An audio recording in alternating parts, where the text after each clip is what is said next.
Olá, graça e paz. Sou o apóstolo Miguel Ângelo, da Igreja Evangélica Cristo Vive. Este é o programa Posso Crer no Amanhã. Nós temos um projeto para esta semana que é trazer-lhe palavra a partir do altar. Mensagens bíblicas, mensagens proféticas a partir do altar. Você sabe que quando o pregador prega a palavra de Cristo, não a palavra dos homens, a palavra de Cristo, isto gera fé na vida das pessoas. O eleito começa a crer, começa a acreditar, começa a viver a palavra. E nós temos como objetivo, nesta semana, trazer-lhe uma mensagem que encoraje você, que motive você, que faça você refletir que existe um Deus que é o galardoador dos que o buscam. Conhecendo a verdade liberta. Você vai conhecer a verdade. Vai participar agora da primeira parte dessa mensagem e eu volto no final do programa. Lembrando a todos, temos um telefone de contato, 30 17 90 90, e que hoje à noite teremos reunião do Ministério de Oração, Confissão e Milagres. Bispo André, Bispa Cristiane estarão ousada e corajosamente chamando à existência coisas que não existem. Com você, o culto da Igreja Cristo Vive, o altar apostólico e profético. Diz assim: nele digo, no qual fomos também feitos herança, predestinados segundo o propósito daquele que faz todas as coisas conforme o conselho da sua vontade. Que esta palavra abençoe todos os corações, esta palavra motive a sua vida, lhe mostre luz. A palavra de Deus é viva e eficaz. Ela diz que é como uma luz que vai brilhando, brilhando, até que finalmente é dia claro, até que você dá aquele clique e você entende: uau, a minha vida está sobre a rocha. Oremos ao Senhor.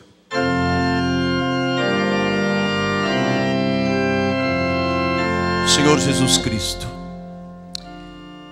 é com alegria que agora dispomos o nosso coração para receber a palavra que não retorna vazia, a palavra que é viva, que é eficaz.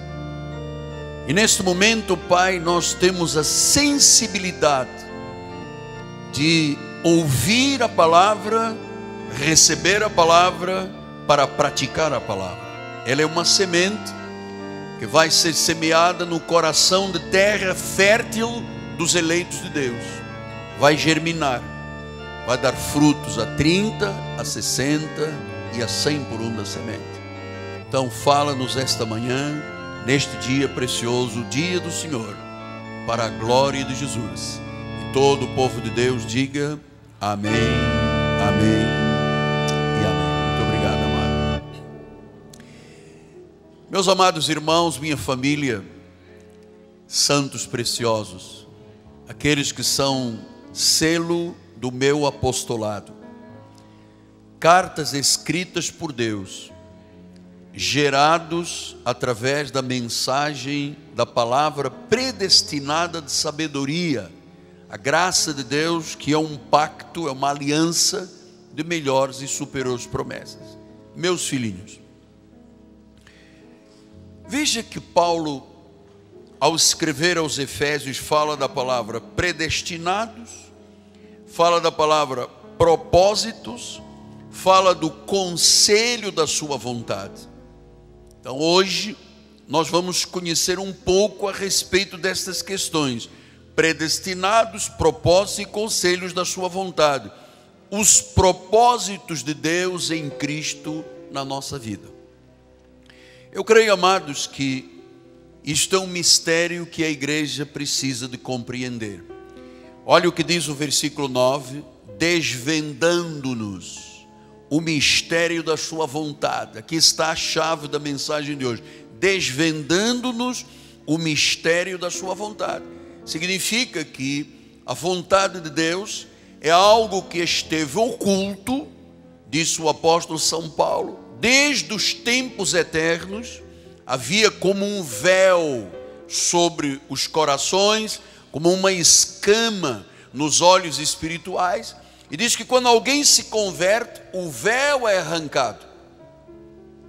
E a pessoa passa a entender o que é cristianismo, o que é vida espiritual, é o mistério da sua vontade. Então diz, desvendando-nos, significa que para a igreja de Jesus não pode haver mais mistérios. Nada mais é misterioso, nada mais pode estar oculto. Porque disse que Paulo, nesta carta aos Efésios, diz, desvendando-nos o mistério. Deixa no versículo 9. Desvendando-nos o mistério da sua vontade, segundo o seu beneplácito, segundo a sua determinação, segundo a sua soberania, que se propõe em Cristo. Então você está começando a se familiarizar com estas expressões: propósito, conselho da sua vontade, mistério da sua vontade. Veja em Efésios 3:11, que Paulo volta a tocar nisso. Segundo o eterno propósito que estabeleceu em Cristo Jesus, nosso Senhor. Então, é óbvio a necessidade de nós conhecermos a vontade de Deus e os seus propósitos. E esses propósitos de Deus não podem ser mais mistérios. Claro, se já estão aqui revelados nas 14 epístolas de Paulo, parece-me a mim que eles eram apenas um segredo que Deus usa agora o apóstolo e o anjo da tua vida para te mostrar. Mas mistério oculto, não existe mais nada. Essa coisa que a tradição da lei costuma dizer, oh mistério, eis que vi o mistério. Não há mais mistérios. A vontade de Deus, os propósitos de Deus, o beneplácito do Senhor já estão explícitos nas 14 epístolas de Paulo. Não há mais nada acima. As 14 epístolas de Paulo são o clímax, são o ápice da revelação de Deus. Então, para a igreja tradicional, continua sendo um mistério. Para a igreja da graça, é um segredo que Deus o fez conhecer. Agora nós compreendemos os segredos de Deus que Ele propôs em Cristo desde antes da fundação do mundo. Por isso é que Ele começou por falar em predestinados.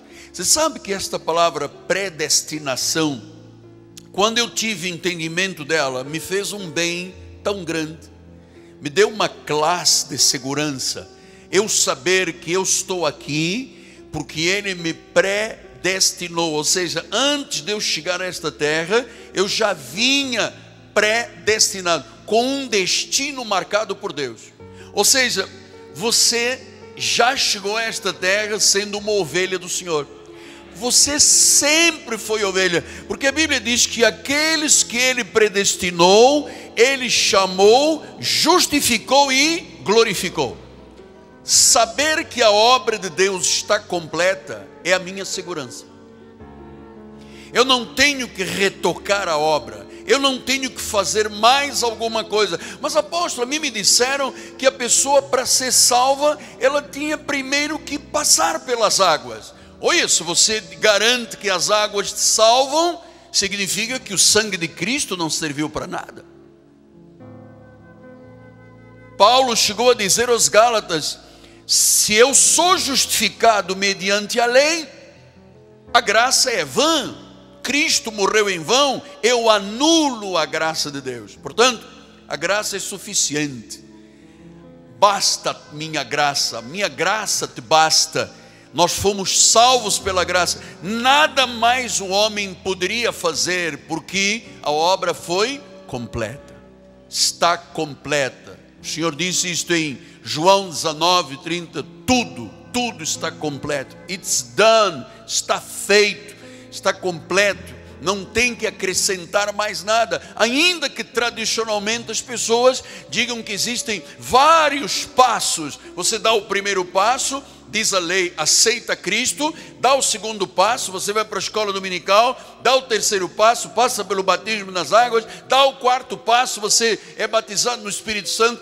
Isto é conforme a Bíblia, os propósitos de Deus, absoluto.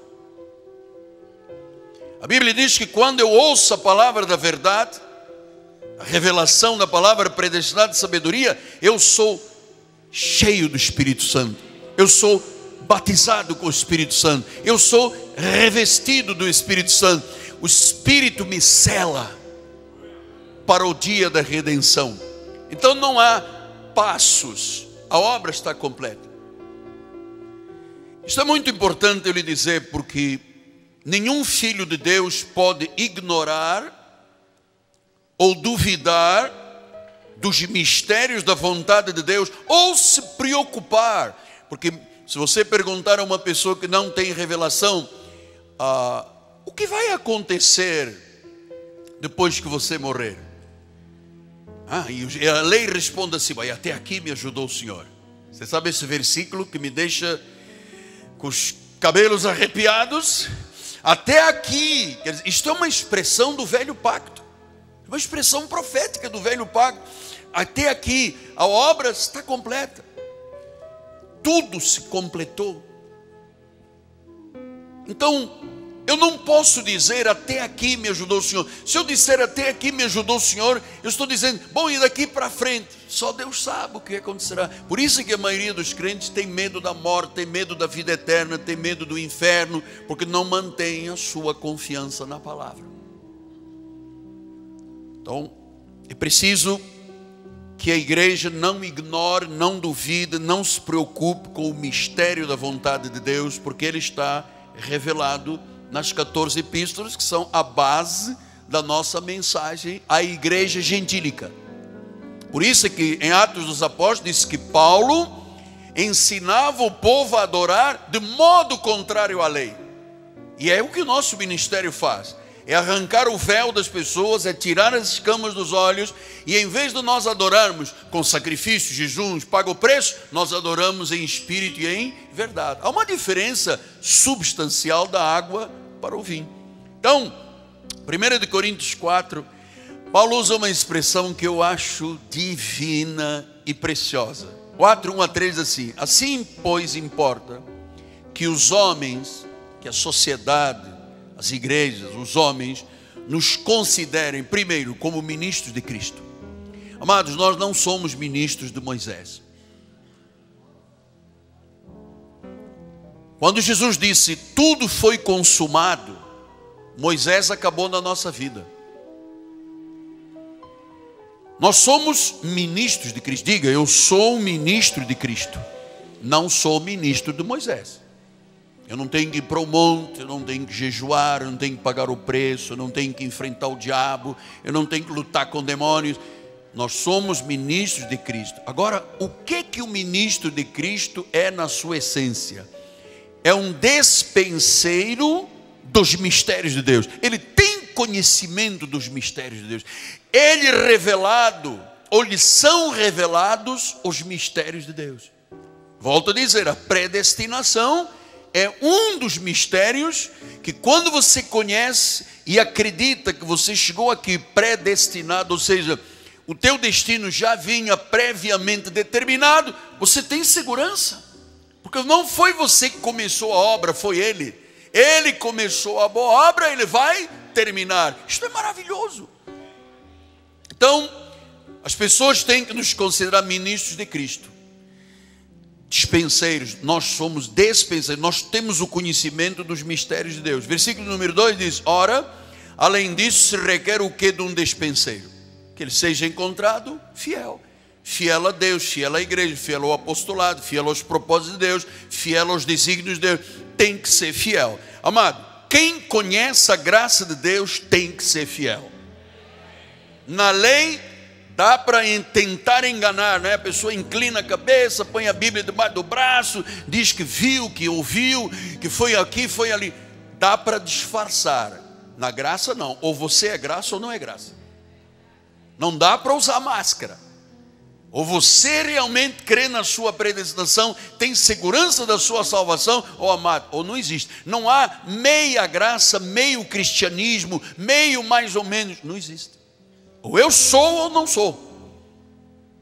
Então, diz que o dispenseiro dos mistérios, quem conhece as profundezas do coração de Deus, tem que ser encontrado fiel. Haja o que houver, aconteça o que acontecer, vente o vento que for, espumejem as ondas, bramem os ventos, amado, é fiel. Eu não sou fiel ao domingo, eu sou fiel de segunda a segunda, de janeiro a dezembro. Comecei a entender isso há muitos anos atrás, e lá se vão 39 de ministério, 42 de pregador. Eu nunca titubeei, eu nunca botei um pé na igreja e um pé no mundo, e fiquei aqui balançando, nunca.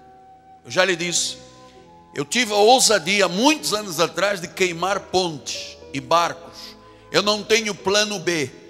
O meu plano está aqui. Eu fui predestinado e conheço os mistérios da vontade de Deus. Versículo número 3. Todavia a mim muito pouco se me dá de ser julgado por vós ou por tribunal humano. Nem eu tampouco julgo a mim mesmo. Então, os mistérios, dispenseiros dos mistérios de Deus. Você sabe que muita gente não conhece os mistérios da vontade de Deus. Olha, que te seja revelado o mistério da vontade de Deus. Então as pessoas perguntam, qual é a vontade de Deus? Será que a vontade de Deus é que eu seja salvo eternamente ou possa perder a salvação? Eu posso perder a salvação. Então, por que as pessoas, às vezes, a maioria da lei, você entende, você fala com uma pessoa que não tem a revelação, não lhe foi arrancada as escamas, não foi tirado o véu do coração, e eles têm uma série de dúvidas em relação aos mistérios da vontade de Deus. A vontade de Deus é boa, é perfeita e agradável. Como é que eu posso ter dúvidas a respeito do que é bom, perfeito e agradável? O que é que existe no meio do caminho em relação a isso? Paulo explicou isso em 1 Coríntios 3, 1 a 4, diz assim: eu, porém, irmãos, não vos pude falar como espirituais. Olha, Paulo está escrevendo a uma igreja de pessoas salvas que não eram espirituais. Quer dizer que é possível uma pessoa ser cristão e não ser espiritual. Sua vida está apenas alicerçada nas coisas da carne.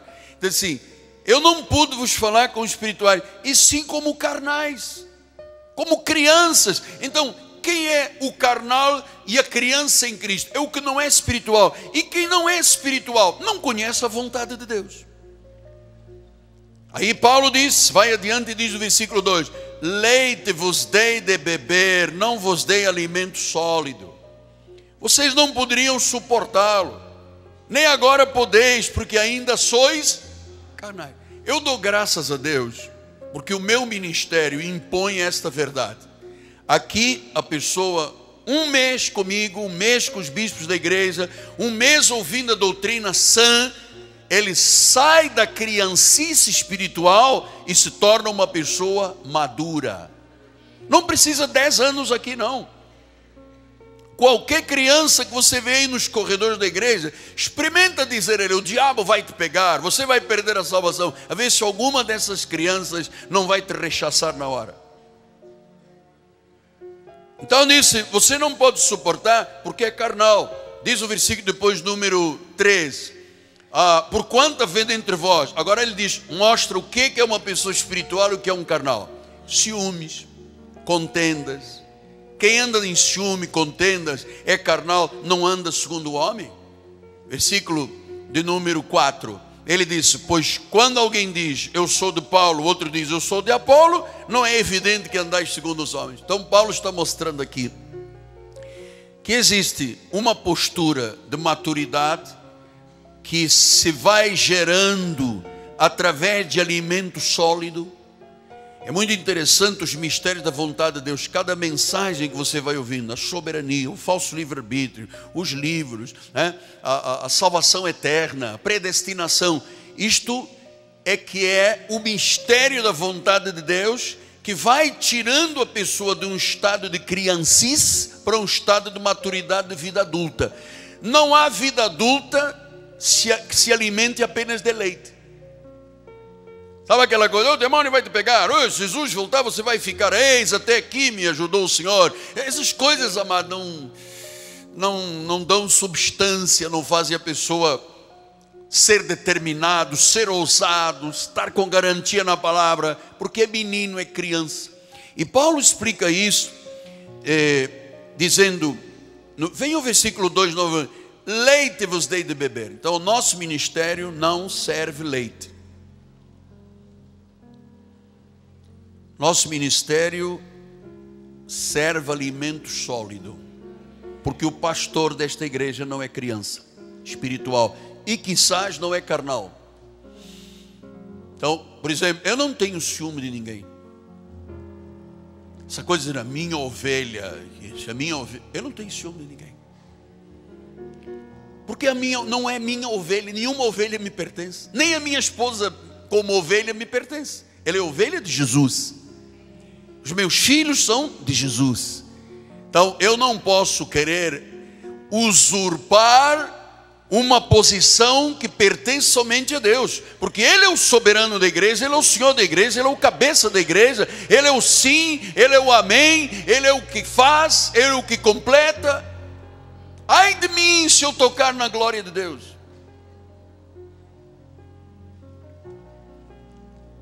Então, é o alimento sólido, é a mensagem profunda, é a revelação que arranca a criancice do joguete. Sabe que nas igrejas tradicionais, o povo recebe um joguetezinho para brincar. Olha, sobe no monte, fica 4 dias sem comer, não durmas esta semana.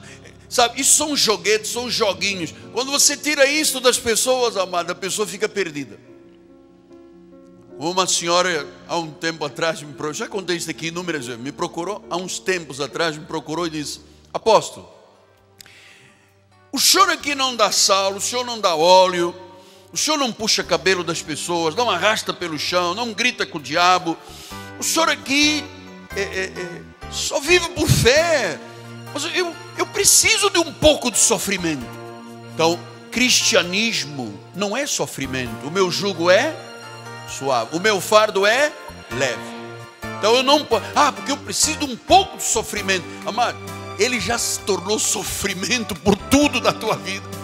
Ele já carregou sobre si a enfermidade, o castigo e a dor. Ele já arrancou toda a maldição da lei, para que a bênção de Abraão se estabeleça, para que a felicidade se estabeleça, o bem-estar, a harmonia. Eu não posso querer um pouquinho de, pastor, se o senhor fizesse aqui uma viatura. Olá, estamos de volta e agora encerrando o programa, deixe-me trazer a você um convite, que é um desafio. Esta noite, às 7:30 da noite, haverá um grande divisor de águas em nosso ministério. A noite da oração, a noite da confissão da palavra, a noite de milagres. Venha estar conosco aqui na Rua Maricá, 320, Campinho, Zona Oeste do Rio de Janeiro, Rua paralela a Cândido Benício, próximo do BRT da Pinto Teles. Esta noite será uma noite de mudanças, de transformações, através da oração da fé. Venha estar conosco. O telefone é 3017 90 90. Ligue para nós. Nós temos bispas, conselheiras que lhe ajudarão a entender a obra do Senhor, entender o reino, entender a graça do Senhor e confortando você com a oração da fé. Muito obrigado a todos que dão suporte a este programa. Se estiver no seu coração o desejo bíblico de semear uma semente financeira no programa, pelo 3017 90 90, uma das bispas lhe orientará. Quero agradecer a Deus pela vida do meu querido filho na fé, Rodrigo Ambrósio, Fabiana Ambrósio, proprietários do Turbomil. Turbomil é um mercado que está na Baixada Fluminense, em Vila Emília e Mesquita. E nós encorajamos as pessoas da Baixada a comprarem, fazer suas compras neste mercado, porque deste mercado sai a bênção de Deus para a nossa programação. Um abraço carinhoso ao Rodrigo e à Fabiane. Obrigado pelo vosso amor, obrigado aos bispos da igreja, obrigado ao governo da igreja, nossa equipe de televisão. Em meu nome, apóstolo Miguel Ângelo, minha amada esposa Bispo Roxana, graça e paz, e não se esqueça, amanhã segunda parte da mensagem. A mensagem muda a vida. Graça e paz e até amanhã.